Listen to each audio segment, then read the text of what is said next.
Hi, good morning. Welcome to Aarav பாட்டி சமையல்.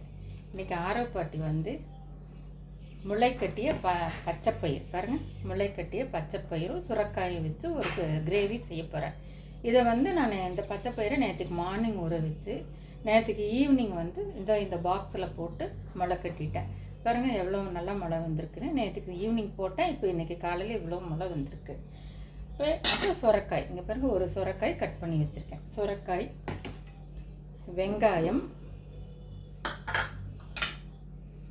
தக்காளி, பூண்டு, இஞ்சி, கருவேப்பிலை, பச்சை மிளகா.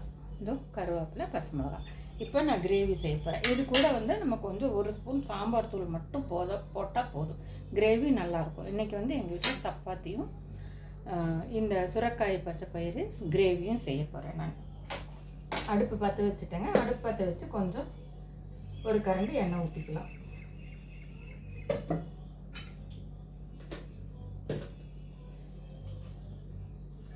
எண்ணெய் ஊற்றி கடுகு,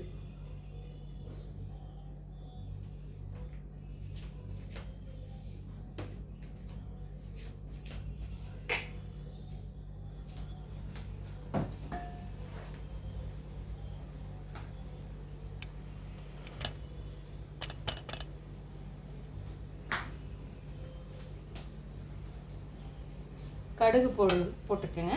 கடுகு பொரிஞ்சோடனே இதோ கருவேப்பிலை, கொஞ்சம் கருவேப்பிலை, பூண்டு, பச்சை மிளகாய் எல்லாம் போட்டு வெங்காயம் எல்லாமே போட்டு வதக்கிக்கலாம்.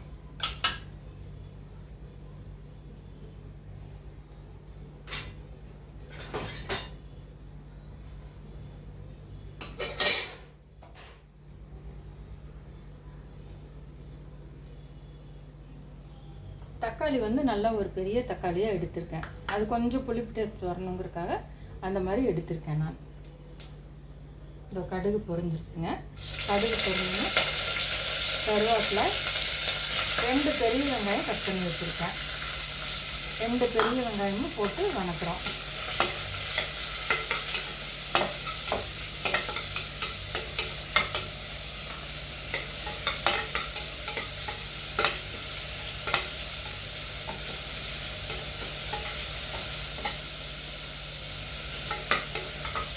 பூண்டு, பச்சை மிளகாய்,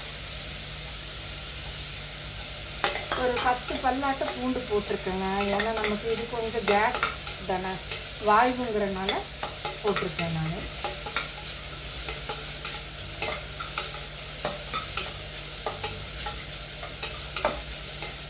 வெங்காயம் ரொம்ப வணங்க வேண்டியது இல்லைங்க, ஓரளவுக்கு கலர் மாறினாவே போதும். ரொம்ப பச்சை வாசனையும் அடிக்கக்கூடாது. அதே டைமில்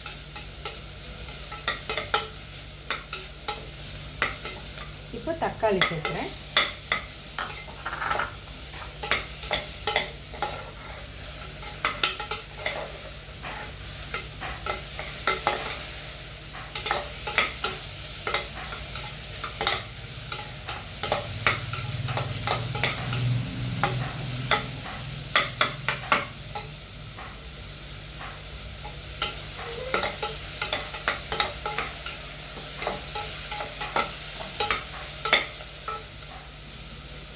சுரக்காய் போடுறோம்பா.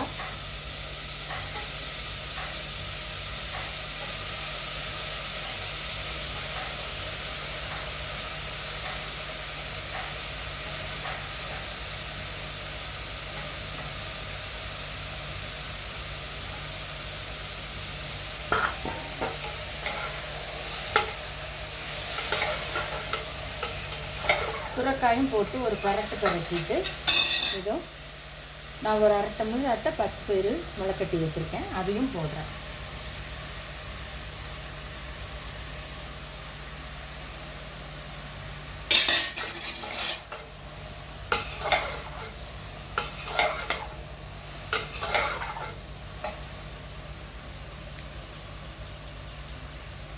மஞ்சத்தூள் போடுறேன்.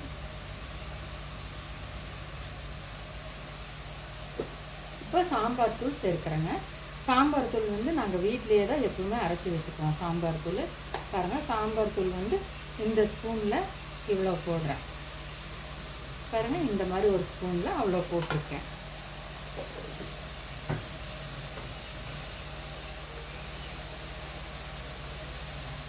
உப்பு இவ்வளோ போடுறேன்.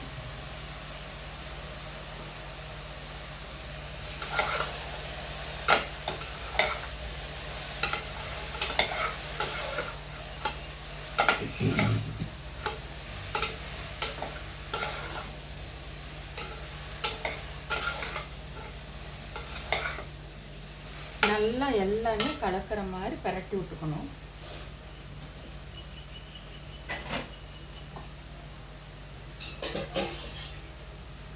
ஒரு கப்பு தண்ணி ஊற்றுறேன். ரொம்ப ஊற்றாதீங்க, ரொம்ப ஊற்றுனீங்கன்னா தண்ணியாக காயிடும். இது வந்து மூழ்கிற அளவுக்கு ஊற்றுனீங்கன்னா போதும். பாருங்கள், இப்படி இது வந்து மூழ்கிற அளவுக்கு ஊற்றிக்கிட்டிங்கன்னா போதும்.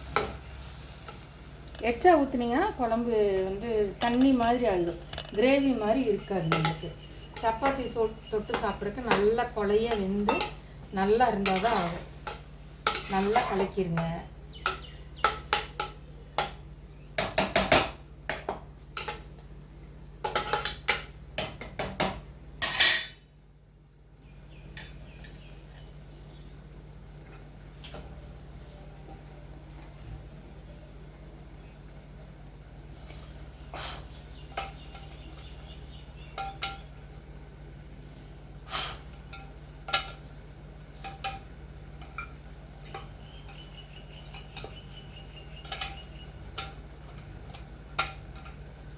மூடி போட்டு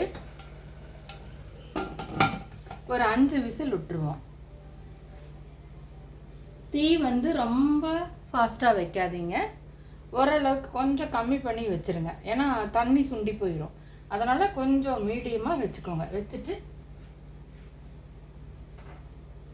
வெயிட் போட்டு ஒரு 5 சவுண்ட் விட்டுடலாம். அவ்வளோதான். இதுதான் கிரேவி ரெடி ஆயிடுச்சு. இது ரெடி ஆனவுடனே நான் உங்களுக்கு சப்பாத்தியும் ரெடி பண்ணிவிட்டு காமிக்கிறேன்.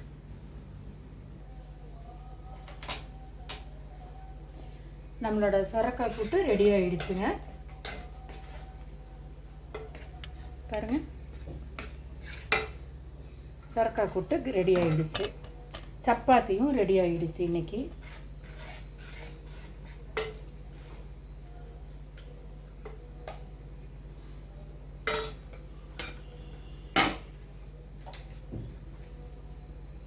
சப்பாத்தி, சொரக்காய் கூட்டு, கேரட்டு, வெள்ளரிக்காய் எல்லாம் போட்டு தயிர் பச்சடி. வாங்க சாப்பிட்லாம் ஆரோப்பாட்டி வீட்டுக்கு. என்னோடய சமையல் பிடிச்சிருந்துச்சுன்னா லைக் பண்ணுங்கள், ஷேர் பண்ணுங்கள், கமெண்ட் பண்ணுங்கள். நீங்களும் செஞ்சு சாப்பிட்டு பாருங்கள். தேங்க்யூ.